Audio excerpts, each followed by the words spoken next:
Good. Well, thank you very much again, audience, for indulging us as we work out a few details here.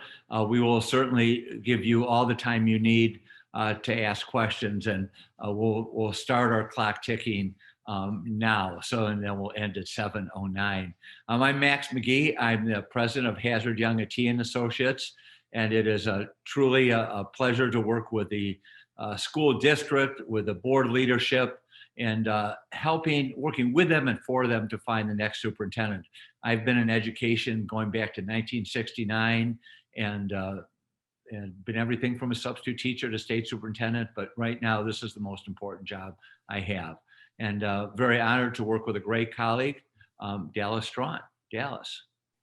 Well, like Max, it's a privilege for me to be here and to work with the Poudre School District as they are making a difficult decision on who their next leader is going to be.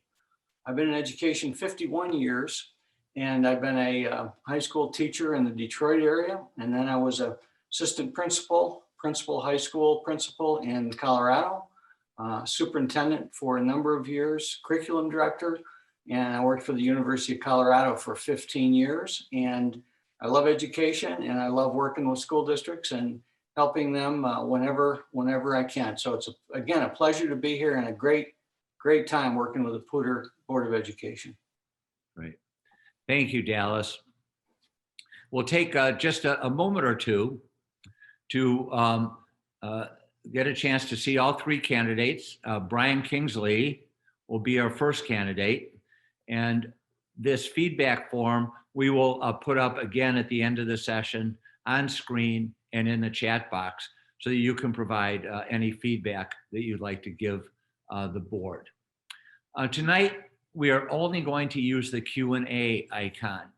You can type in a question in English or in Spanish. You can do this anonymously, or you can put in your name. Dallas and I take turns with the questions.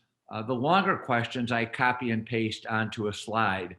So sometimes I'll go two in a row, or if there's two short ones, Dallas will go two in a row. But this is the format that we'll use, the Q&A. And just a reminder, please be considerate of others.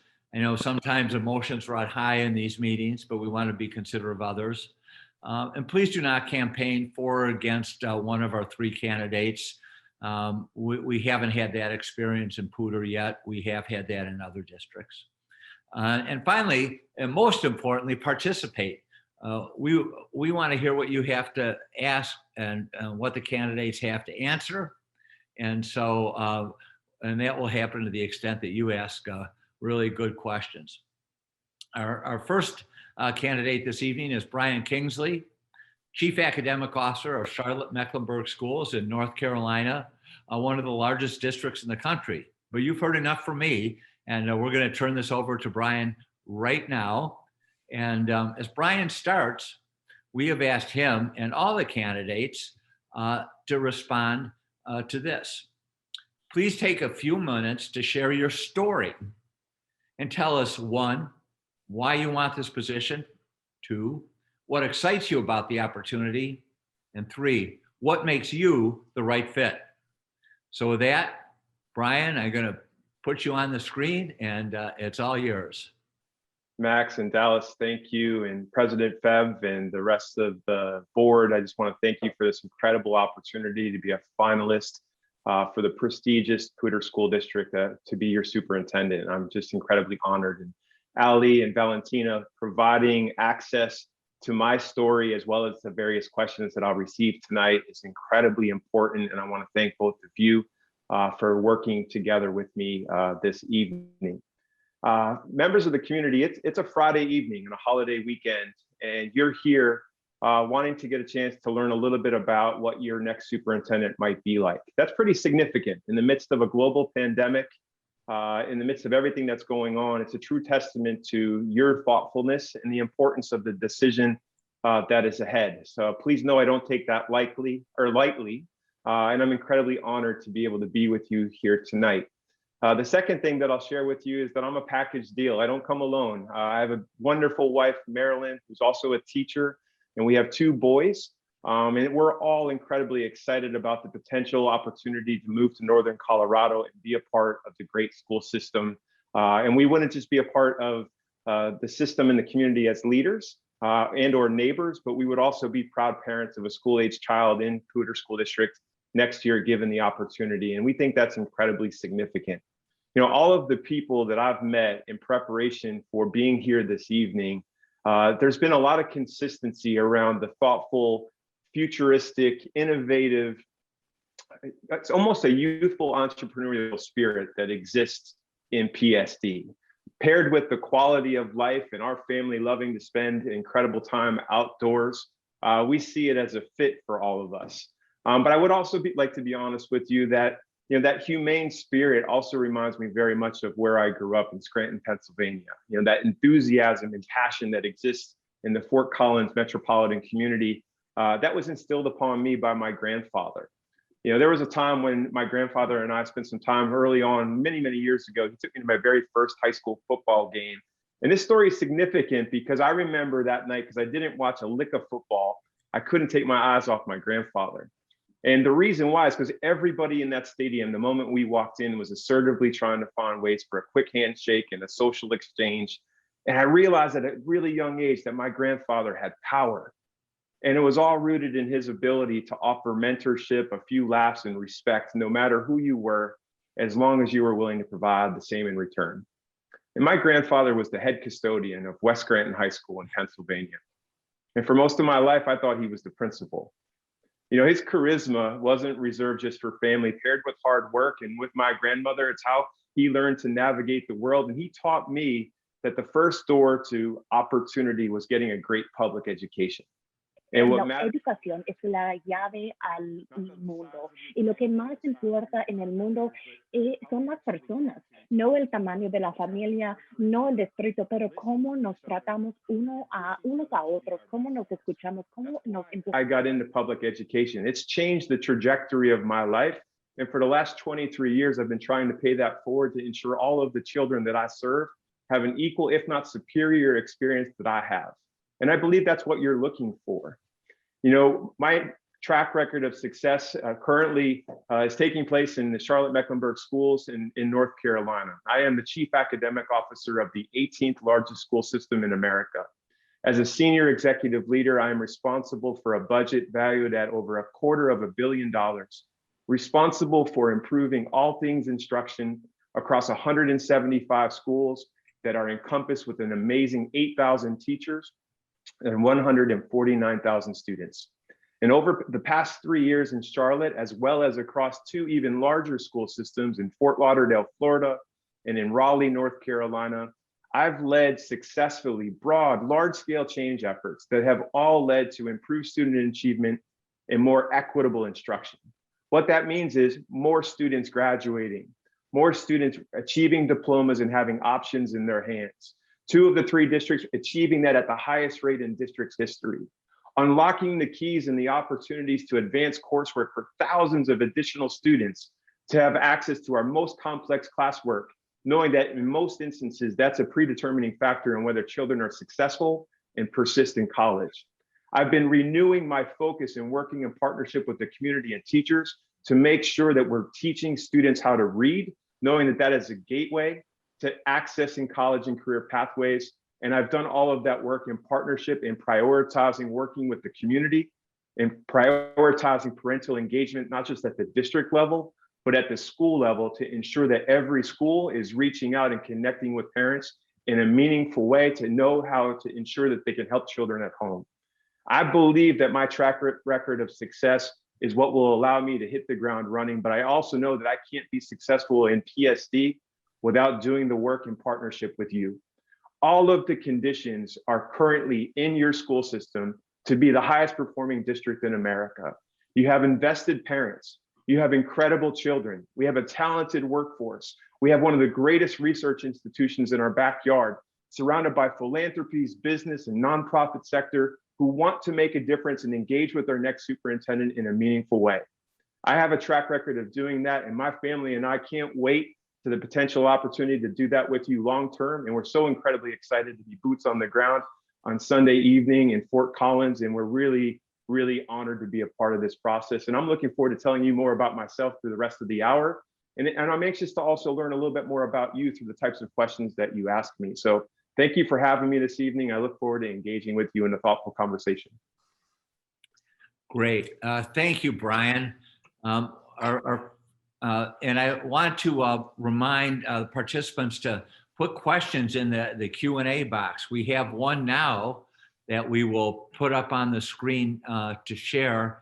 And I just want to say ahead of time, if a language is a little strong, I will paraphrase it slightly, but I will certainly will not lose the meaning of the question.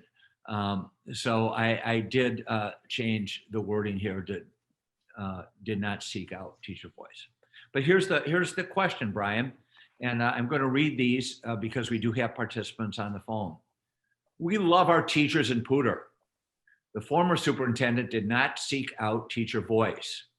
How will you work with teachers, and do you support collective bargaining?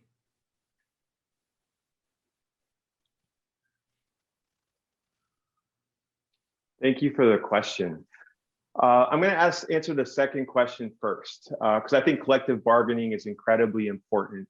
Although I work currently for the last 6 years in North Carolina, it's a right to work state and there isn't collective bargaining. I have had 17 years of experience of being a union member as a teacher, an association member as an assistant principal, and district leader in South Florida. And collective bargaining was an incredible part of the work to make sure that there was fairness, that there was equity, and that there was open lines of dialogue and how we move the work forward to get things done as a community, knowing that the school system has to serve as the economic heartbeat to progress in the community. So I want to start by naming that is incredibly important.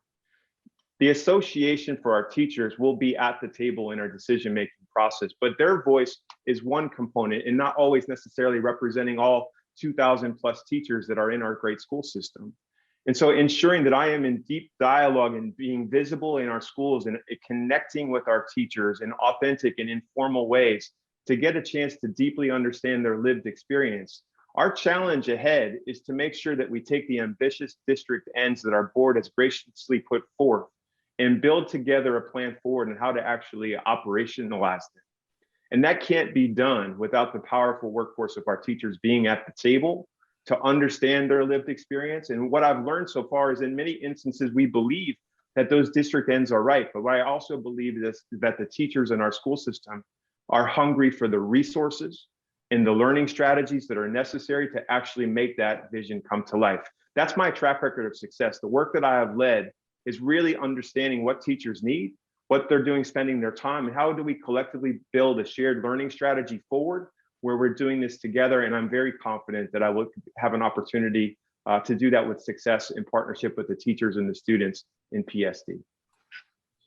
Good. And Brian, could you share a little more as we're putting up a few more questions about how you listen to teacher voice, how you seek it out and how you listen to it? Yeah, sure. Well, thank you, Max.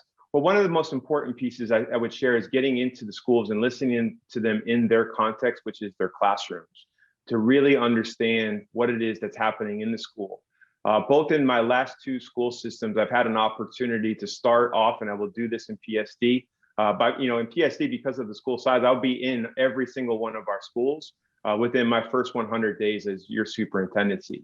But in my last school, or in my current school system in Charlotte, I've had an opportunity to visit 185 classrooms in partnership with my team within my first 3 months on the job, to be able to engage with teachers in a thoughtful conversation, to see the types of resources that they were using, the types of support that they were getting, because in many instances, the goals that we were putting forth as a system, they didn't have an opportunity to implement that with success as a result of us not resourcing them well.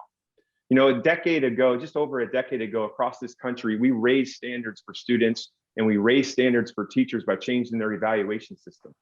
And we never resourced that problem well because it also happened during a Great Recession.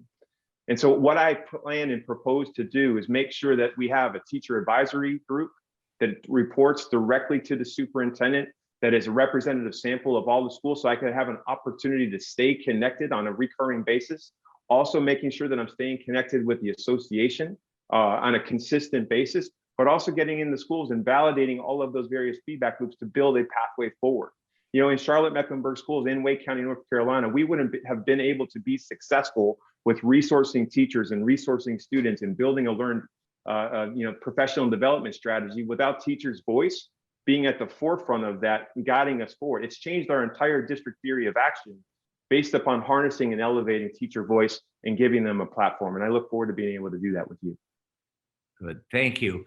I'm putting the next question up on the screen and reading it. Could you share how you have implemented systemic change to support gender diverse kids, inclusive of all ages and all grades? Thank you. Well, one of my priorities and core values is making sure that our district will have an inclusive climate and inclusive culture. Later on this week, next Tuesday, I'm really excited to have an opportunity to present to you my 100-day plan, and you will see that being a very clear priority for students and for staff, because it's incredibly important that we're serving all people well. To this particular question, you know, my experience is going back to my work in Broward County, Florida, and being able to work with my team to develop an LGBTQ support guide to ensure that we were actualizing our anti-bullying policies in a meaningful way by bringing the community together, our staff, our students, to make sure that we were providing guidance and policies, to make sure that we were serving all people well, was an incredibly significant effort in that system to make sure that we were honoring people and making sure that we were putting the guidelines that support people with success and protecting people with policy. That's incredibly important in the work that we do. In my job in working with our Board of Education, we'll really need to make sure that we're working together as a governance team in order to support and serve all people well. So that is one example, and we've had opportunities to continue that work in the state of North Carolina as well. Thank you, Brian. Dallas, could you take the next question? It's one of those shorter ones, but it's an important one, that's for sure. Sure. Brian, this question is, why do you want to leave your successful tenure in North Carolina to head to Fort Collins? So, as I shared in my opening, you know, the quality of life in Fort Collins, to be a superintendent in a district that is not just looking to protect its, you know, community treasure and polish it, but really see what it can be if we take it to the next level. My entire career for the last 23 years has been in preparation to be a superintendent. And I don't believe there's a better district in the country that is positioned to go to that next level than the Poudre School District. As I shared with you, the significance, not just for me and my superintendency, but to have that type of quality of life for my family, to have our children be engaged in the school system, my wife to be a part of the community, I think really matters. And so when we think about all of the various industries that are growing, the higher ed institutions, the investment of the philanthropies and the nonprofits, I want to be a part of a school system that is looking forward to, you know, encumbering a leader that is willing to take something that is incredibly good and make it incredibly great. And I believe it's worth that jump and worth that risk. And we would not sacrifice any quality of life. I mean, you know, being able to spend time outdoors and fish and hunt and all of those particular things is something that we're incredibly excited to. But, you know, being connected and being in the fabric of the community, I think is really what matters most. And we've read a lot and have spent a little bit of time in Colorado. And I think we're just anxious, again, to get there, boots on the ground next week and learn a little bit more. But we believe it's worth it for all of those reasons. Thank you very much. And here's our next question. And I hope you all keep these questions coming. We have 3 more in the queue, but we would love to hear several more. We hope to get in about 20 during the course of the hour. Here's the question. For Brian, given that your past experience have been in East Coast states and under at least one level of leadership supervision, how do you think both the different demographics of Northern Colorado and your role as the top leader will impact your work style and your goals should you become superintendent of the Poudre School District?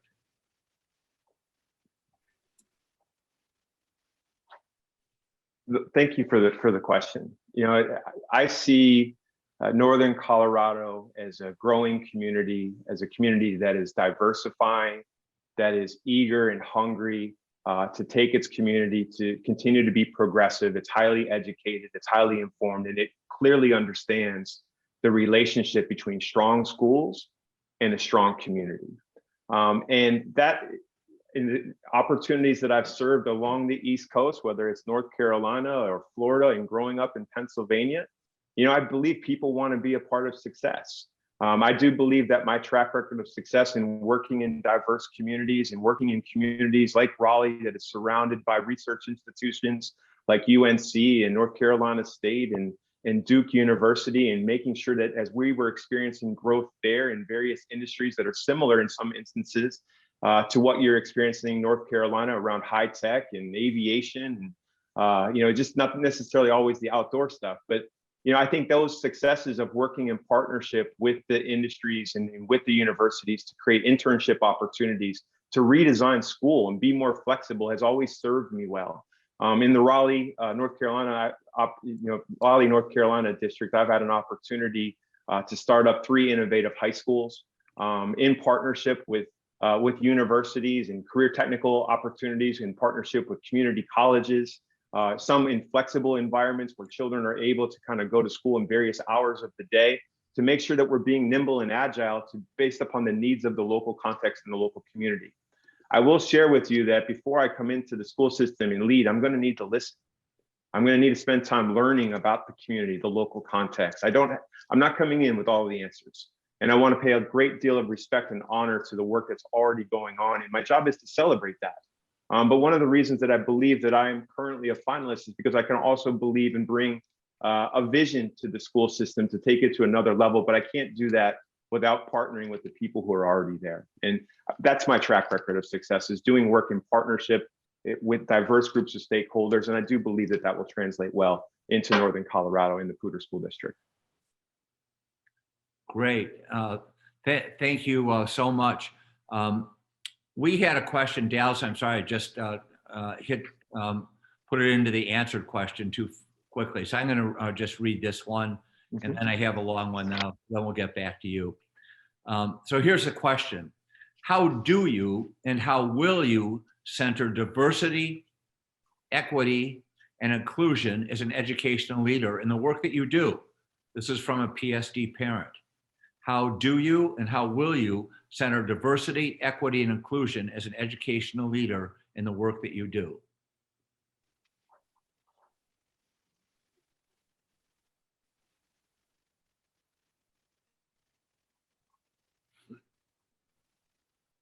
Thank you for the question. My intention of coming into this great school district as its next superintendent is to really center my work on 3 equity-centered commitments and core values.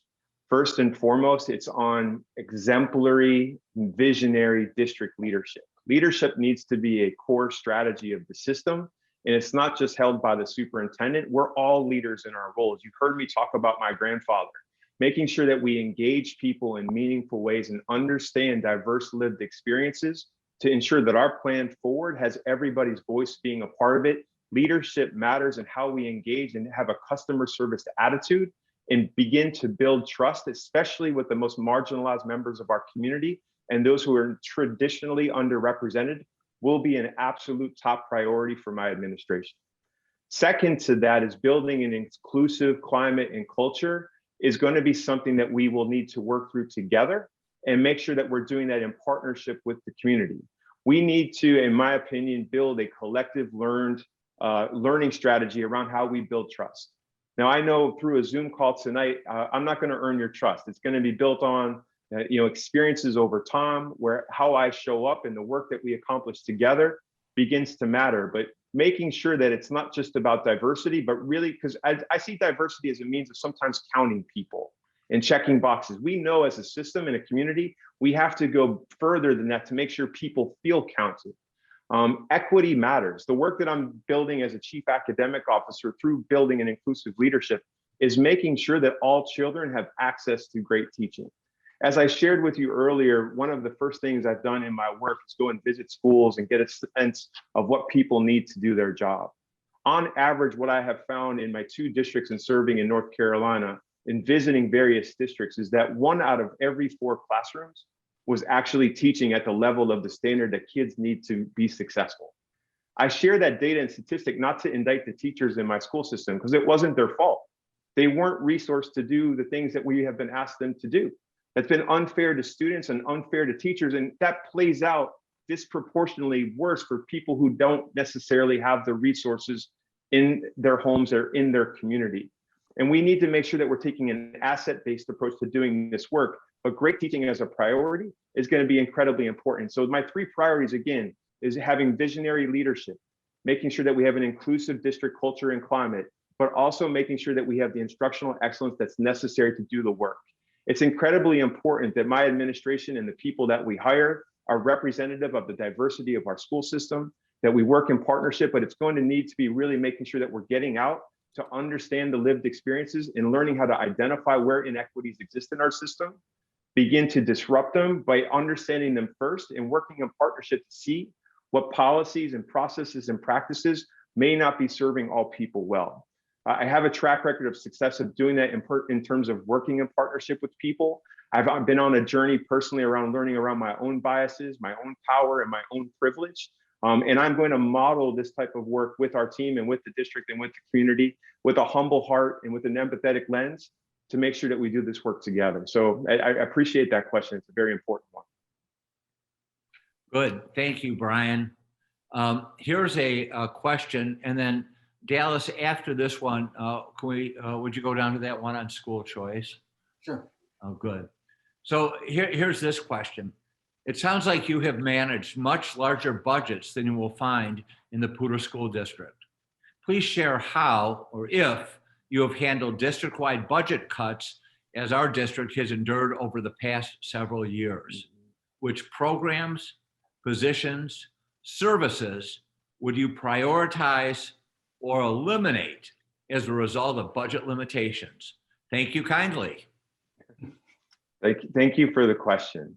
I do have great experience in managing fairly significant valued budgets, and it's going to be an incredibly significant trait of the next superintendent, knowing they're also going to be charged with managing additional federal stimulus dollars to build a multi-year pathway to ensure that our students, especially those who have unfinished instruction, get what they need. And I have a track record of success of managing those types of budgets in 3 very large and diverse school systems. You know, recently, and like no other district, like every other district, in the country, Charlotte-Mecklenburg Schools has been experiencing some budget problems as a result of the pandemic. One particular department in particular that I'll share with you a little bit about that I oversee is our childcare services.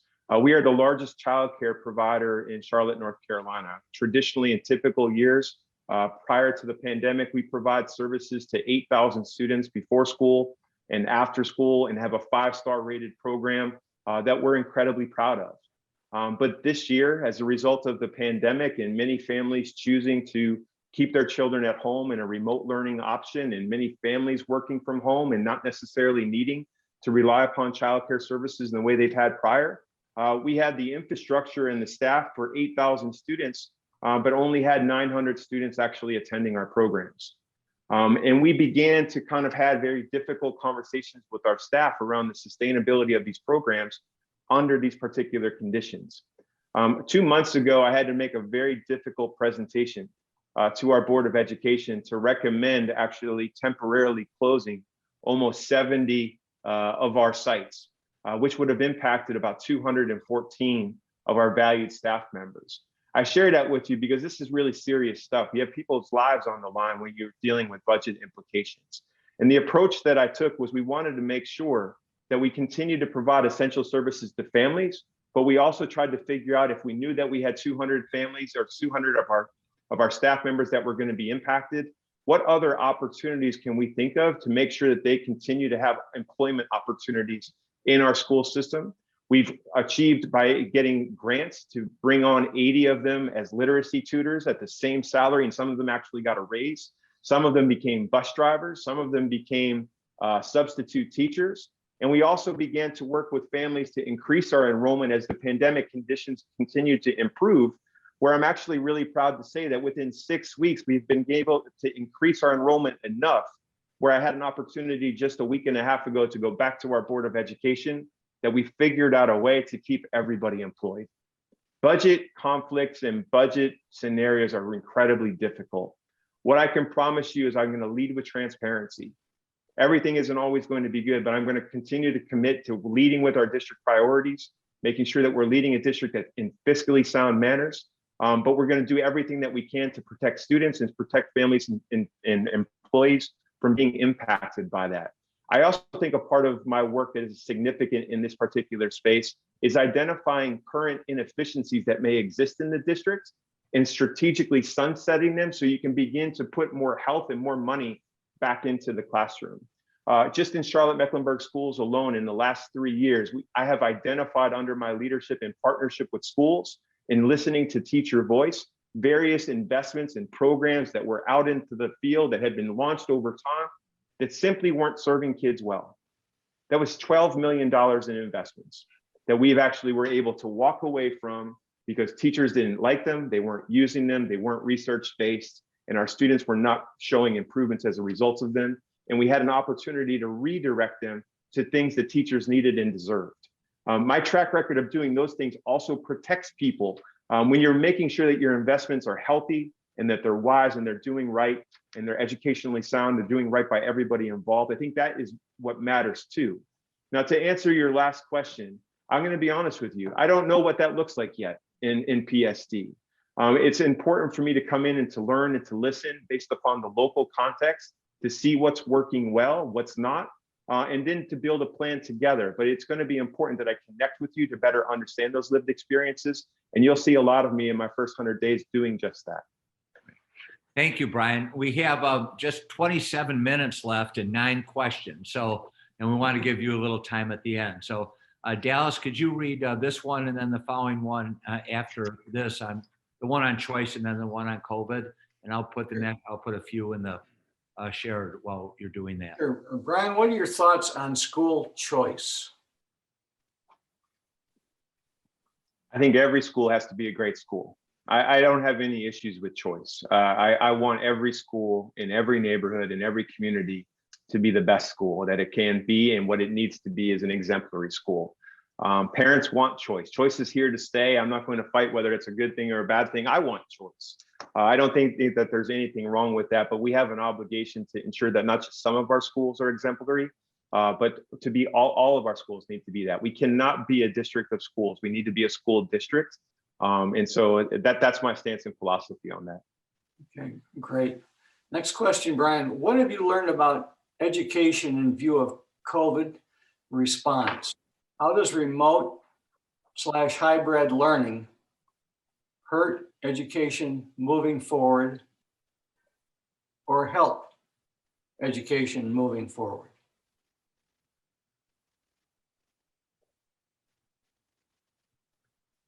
So I think, remote learning has worked for some and it has not worked for others. I think we need to be honest about that. I think it's amplified some things that we've gone and have been doing really well, and it's amplified things that we haven't been doing well. And I think it's also illuminated that families, may want to continue to have that choice. And I think the Poudre Global Academy is an example of that, where there may be continued interest of investing in remote learning, but knowing that that may not be an appropriate option for all students. I think it's helped education because it's provided, traditionally parents are accustomed to taking their child to the bus stop, taking their child to the parent drop off at the school, they hug them, they kiss them, and they come back at the end of the day and they're happy. Children are joyful if they're smiling, they have some homework, they're engaged, everything's good. But we, in most instances, have not always been able to have a lens on what is actually happening each and every day and all day long. I think remote learning has shined the light on the challenges that teachers experience sometimes in an environment like that, but it's also shined a light on what students are learning, the things that they're talking about, the things that they're reading about. And I think that newfound accountability where parents actually see and can be a part of what's happening in the classroom is an incredibly healthy thing that I'm hopeful continues, and we use that as a catapult to engage in meaningful conversations around the way of work and what children are learning and talking about each and every day. So I think that is really, really important.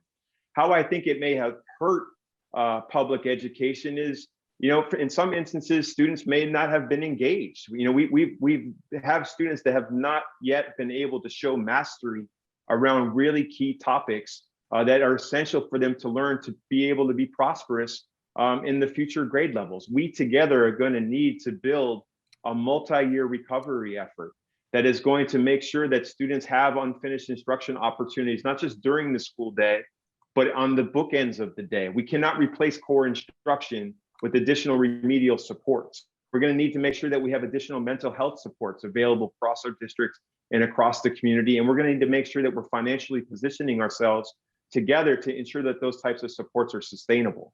Knowing that these stimulus dollars are only going to be available to us for the next 2 to 3 years. And so I think our board has been incredibly thoughtful around its general reserves to make sure that we're going to ensure that if there is a fiscal cliff, that we're able to be thoughtful about that. But I think it's going to be incredibly important that we work on this together. Right. Thank you. Thank you, Brian. And time for another screen share here. This is an important question. I know you're going to talk about it some more on Tuesday evening, but perhaps you could give those a preview tonight. And so that is, hold on. Went to the wrong screen. There it is. The Poudre School District is not considered a good partner with the community. How will you mend this rift so that the community can help PSD be a truly great district? By modeling it, by leading by example, by getting out of my office and shaking hands and reaching out to the people and being intentional of not just our families, but our businesses, our higher ed institutions, our nonprofit and our faith-based sector, making sure that we're meeting with legislative offices to really ensure that the oxygen of pumping, blood in, oxygen into the blood of our heartbeat is really, really important. I am a convener and a collaborator and a community-driven leader by nature. All of the success, and the only reason why I believe I'm even, considered for this role is because I've led with that heart. I've led with that mindset, and I've developed a skill set to be able to engage people and learn a lot along the way. I think it's incredibly important, especially in a system the size of PSD, that we also are providing direction around how we need to engage with you.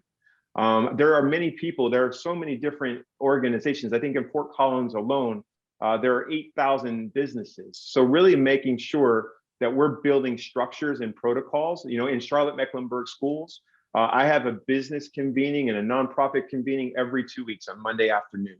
It started with just a handful of groups, and now we meet with over 250 industries every 2 weeks to provide updates. And we actually created some asset mapping based upon what people in the community's willingness was to help out during the pandemic and what our school district needed to be able to connect people and connect children with people who were willing and ready to help. Those are some of the things that you should be able to look forward to seeing me create in PSD, but also being able to engage in the community and come visit you in your place of business, in your place of worship, your place of work, to make sure I'm understanding what your needs are too. Again, there's interdependencies in our community success, and I understand clearly the role that the school district plays. We can't go from good to great without doing this work together, and I'm really committed to changing that reality. If in the event they're not currently a good partner, that will be a priority for me day one. Good, thank you, Brian. Dallas, I'm going to post one more, and then if you could take the one on site-based and the one from Ms. Holver would be great. But let me post this one right now. And this goes back to a comment you made earlier. This question was asked earlier in the evening. You are spot on that we have everything in Fort Collins to be the highest achieving district in the state or country. What would you do to continue to strengthen our early literacy initiatives so that all students are reading at grade level by 4th grade? I love this question. I have started a movement about this question called Curriculum Matters. As I shared with you earlier, it was eye-opening to me in both of the districts that I had served in North Carolina, that upon entering into the district, that in our earliest grades, as we're trying to teach children how to read, they didn't have the resources to be able to do that. There is incredible evidence around the science of reading, around what actually needs to be in place with our teachers and our children and with our parents to make sure that we hit the mark. So by 4th grade, children are proficient in college and career ready, because we've learned that the data suggests we cannot intervene our way to excellence. Children who are struggling by 3rd and 4th grade are traditionally tercer o cuarto grado tradicionalmente batallan por el resto de su carrera académica y en ciertas instancias son predestinados a una vida de pobreza. Tenemos que enfocarnos en lo que pasa desde el nacimiento, asegurándonos de que tengamos la capacidad dentro de nuestra comunidad, nuestras familias, asegurándonos de que los maestros tengan una buena currícula basada en la ciencia y que también estemos brindando apoyo a nuestros maestros, directores, a todos para poder llevar a cabo este trabajo. Colaborando con los maestros en mi distrito, nosotros every single subgroup by 3 to 4%, which was the highest increase in student achievement in that district compared to the 4 years previous. Those particular things matter. It's a community effort in Charlotte. We have a Reach Charlotte effort. We're engaged with philanthropy, with nonprofits to make sure that our tutors, our churches are also equipped with PD, because everybody is trying to help, but making sure that we're doing it in a coherent way is incredibly important. And that is a priority for me. And I have a track record of success of doing it. And it's another reason why the opportunity coming into the state of Colorado and in the Poudre School District, I believe that I can be a value add and an asset to our district and to our community as a result of those insights. Great. Thank you, Brian. Go ahead, Thank you. Dallas. Next question.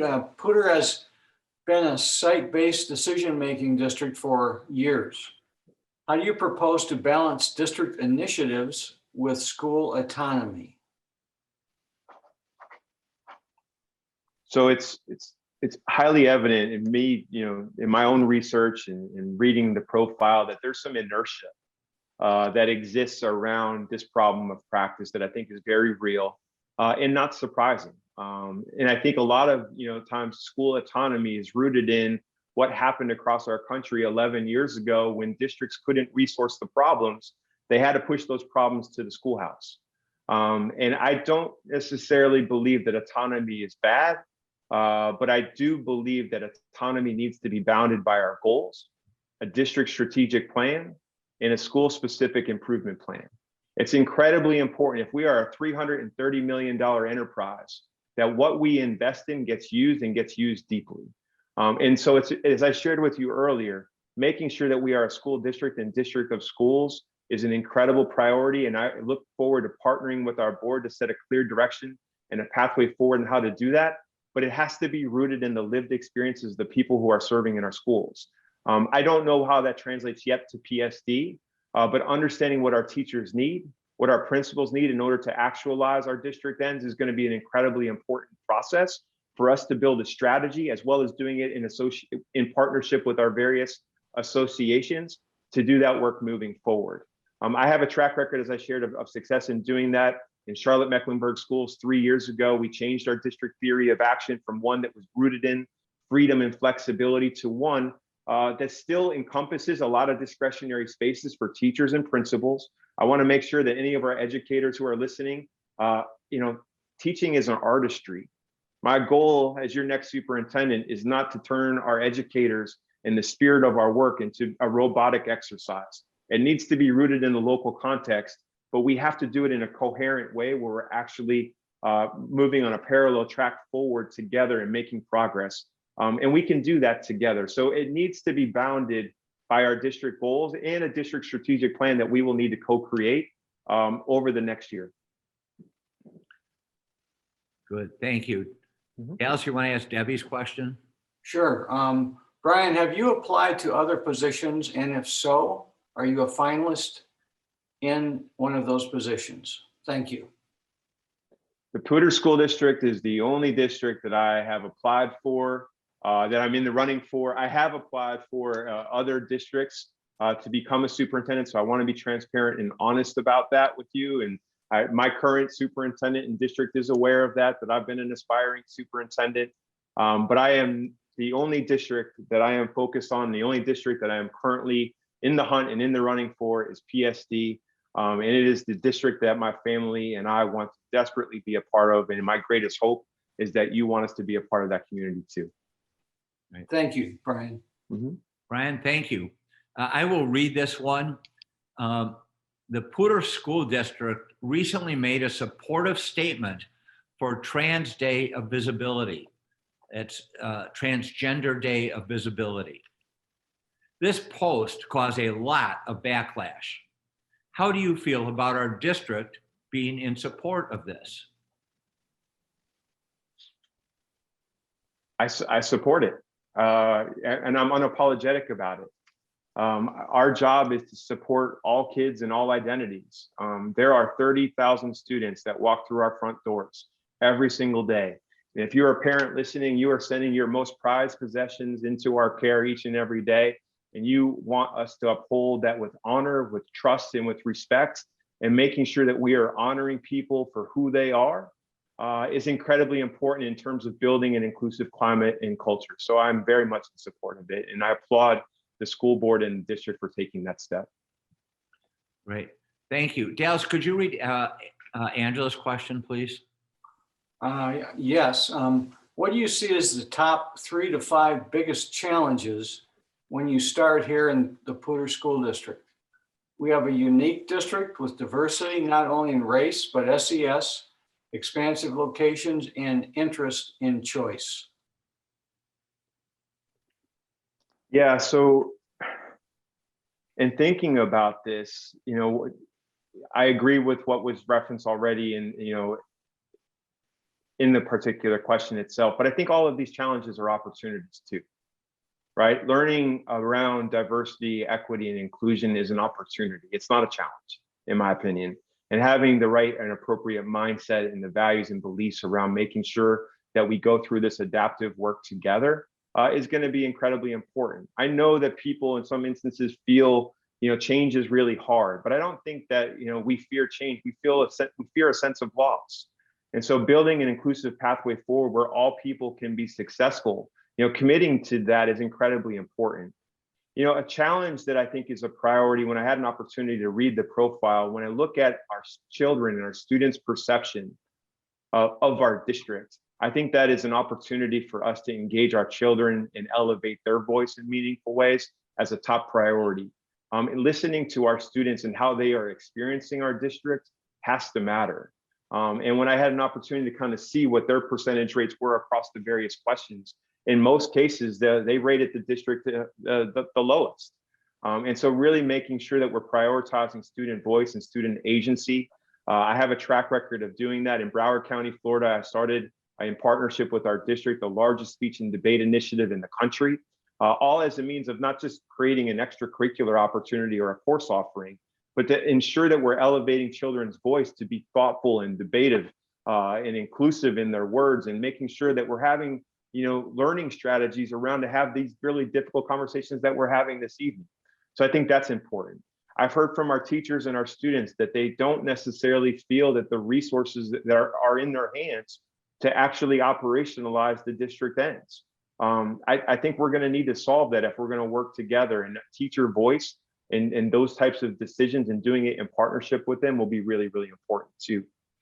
I also think too that we got to name that, the Fort Collins community, I know in the last few years, you experienced a terrible fire scenario, that there's some trauma that has been caused in some sectors of our community as a result of that. We have a pandemic that we're all grappling with that has served some students, really poorly as a result of all of the challenges that have been amplified. And we also know that there was a pandemic prior to that, because our district may have not been, all districts were not serving all people well to begin with. And so this is not an instance where we should be going back to what we knew prior to the pandemic. This is an opportunity to reimagine and create a new normal together that serves all people well. And I think it's I can't tell you what that's going to look like. It's going to require me to engage in thoughtful exercises with you, to listen, to learn. But I'm committed to building a strategic plan in partnership with you that is a pathway forward that everybody in this community, everybody can see themselves in. Great. Thank you, Brian. We have, I'm just going to post the one to show that you just really answered this question, but I did want to let everybody knows how important these issues are of diversity, equity, inclusion, closing opportunity gaps for BIPOC is Black, Indigenous people. As people of color. So I just want to share that slide. I think you've May I speak to one example of that, Max? Would that be okay? Yeah, we have 5 more. So one example is great, and because we go on to another theme next. Thank you. So in Charlotte-Mecklenburg schools, we have 19 comprehensive high schools. And upon my first year of entry into the school system, I've walked into many of our schools, especially our schools that were predominantly, in communities of color, and have an opportunity to walk into our most advanced placement, or our most rigorous classrooms. And those classrooms look nothing like the communities in which we serve. And trying to figure out how that particularly happens. The soft bigotry of low expectations in some instances is very real. And it's rooted not necessarily just in mindsets, it's rooted in infrastructures, it's rooted in practices, and it's rooted in policies. And I'm not, I'm unapologetic about being able to talk and identify inequities and solving them in partnership with people. In Charlotte-Mecklenburg schools, what that meant was trying to create a standard floor of excellence to figure out why people weren't accessing those advanced coursework, especially when in many instances they had the potential to be successful in them. How do we address teacher mindset, community mindset, principal mindset around that particular work, and build systems and structures to improve it? In the last 2 years alone, we increased 36 advanced placement courses across those 19 schools. That's the technical move. The adaptive move is providing the professional development to our teachers, to our principals, around not just instruction, but also around power, race, and bias, and how that plays in our work. We made sure that we created safety nets for all children, not just students of color, but for all students, to make sure that as we're pushing students into classes, especially those who are taking advanced placement classes for the first time, that we're providing them trusted adults that may not be a teacher that they have, but who they have a relationship with in the building, that it's going to continue to support them and move forward. Just in the last 2 years alone, we increased access to advanced placement courses for all of our students, but for students of color, it was 3,000 additional students, and our proficiency rates for our Black and Hispanic students in advanced placement tests went up by 13% last year.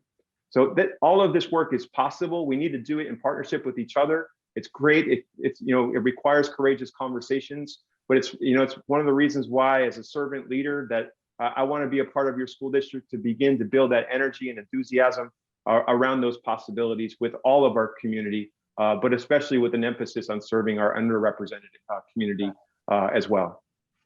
Great. Thank you, Brian. We're going to turn to a new theme, and an important one. And it's about social emotional needs and mental health. These are another 2-for-1 from 2 different participants, but they're similar. I know the social emotional needs of staff and students are great. Please talk about what you see as some solutions moving forward to meet the needs of all. And related to that, where does mental health supports in our schools land on your list of priorities?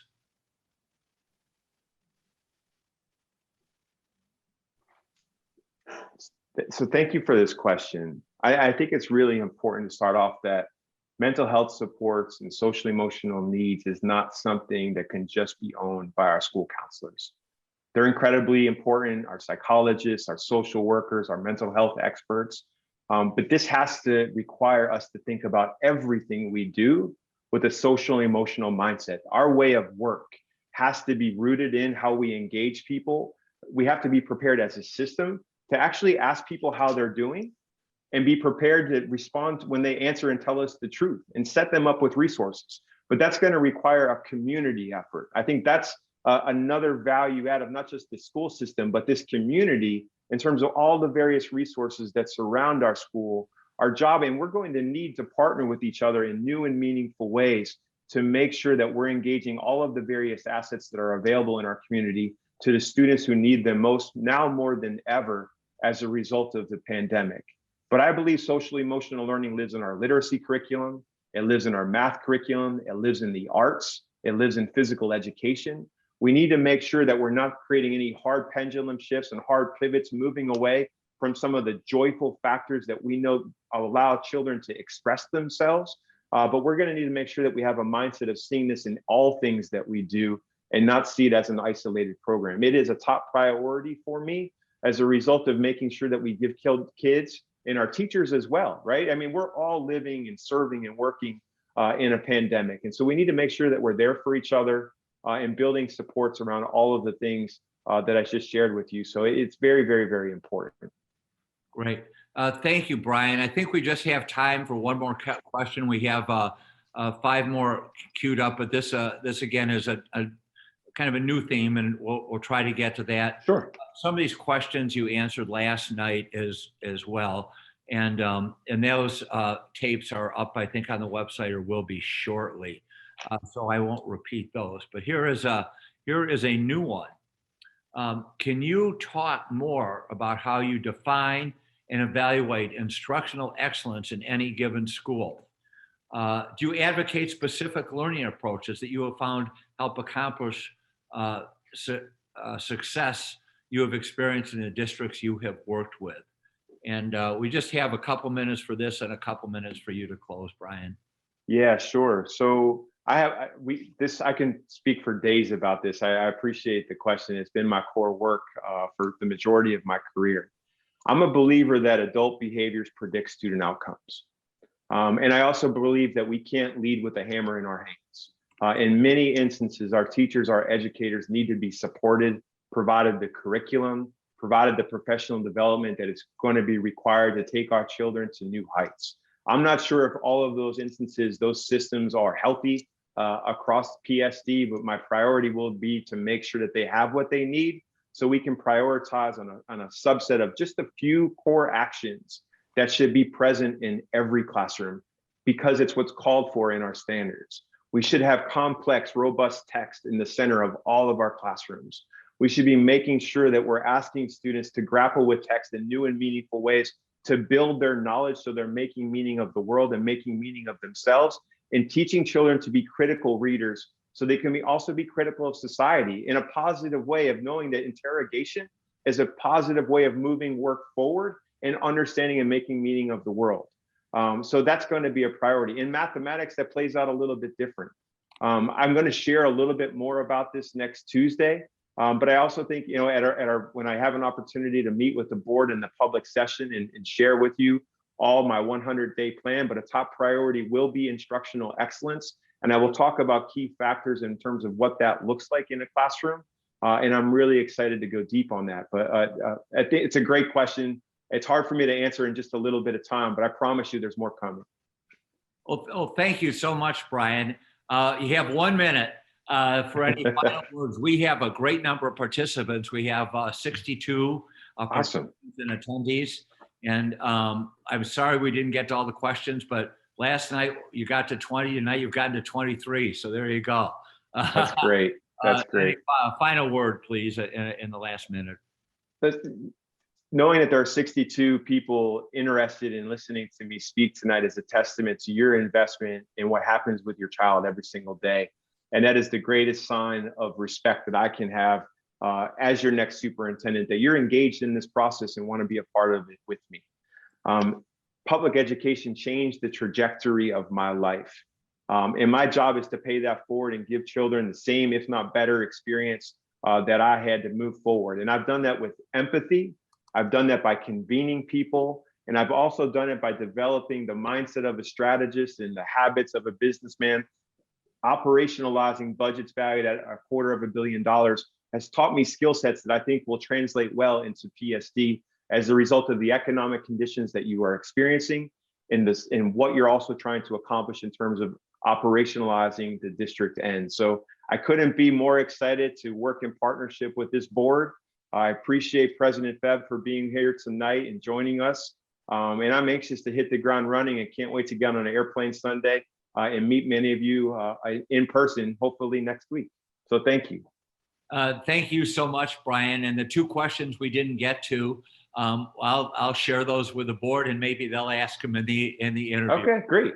But I did type in some general answers based on what you said last night for everyone. Chris, Thanks, Max. I'd like to close this off with a final word, and then we'll take a quick break before the next session. Well, I'm just going to say thank you to Brian, and really, I'm also thrilled to see so many participants with us, and I hope you'll stay with us for the next two. I know it's a long time on a Friday evening, but it's a really big deal. Brian, thank you for joining us. It's actually later in your evening, and we really look forward to seeing you next week. So can't wait. Thank you, sir. Have a great night, everybody.